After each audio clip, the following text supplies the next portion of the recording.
हम वही बन जाते हैं जो हम बार बार करते हैं। शॉन कोवे। चाहे हम इसे जाने या न जाने, हमारा जीवन हमारी आदतों पर आधारित है। हम क्या खाते हैं, हम तनाव पर कैसे प्रतिक्रिया करते हैं, हम अलार्म को बंद करते हैं या नहीं, ये सब उन आदतों से तय होता है जिन्हें हमने अपने जीवन में शामिल कर लिया है। लेखक चार्ल्स डुहिग लिखते हैं कि हम एक दिन में जो कुछ भी करते हैं उसका लगभग 45% हिस्सा आदतन होता है।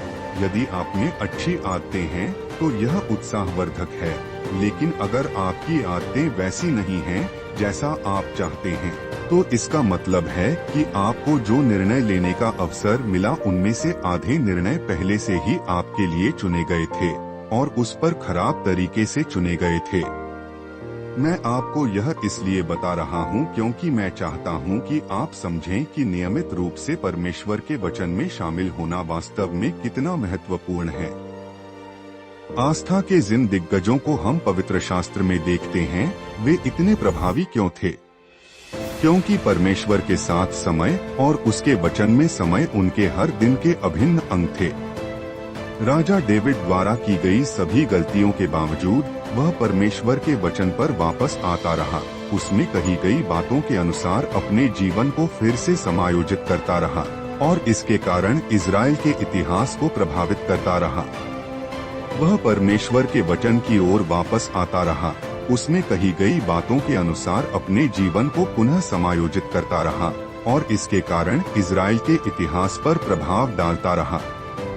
पौल एक भावुक फरीसी के रूप में बड़ा हुआ जो धर्म ग्रंथों को जीता और ग्रहण करता था, और एक बार जब यीशु ने अपना जीवन उलट दिया तो वह बिल्कुल नए आत्मविश्वास के साथ परमेश्वर के वचन के पास पहुंचा और उसके कारण अपने जीवन का उद्देश्य पूरा किया। यदि कोई दैनिक बाइबल की आदत से मुक्ति ले सकता था तो वह यीशु था। फिर भी हम बार बार यीशु को चुपचाप पढ़ने और प्रार्थना करने के लिए जाते देखते हैं। वह हममें से किसी से भी बेहतर समझते थे कि हमारी मानवता को परमात्मा के साथ मुठभेड़ से कितनी गहराई तक ईंधन भरने की जरूरत है।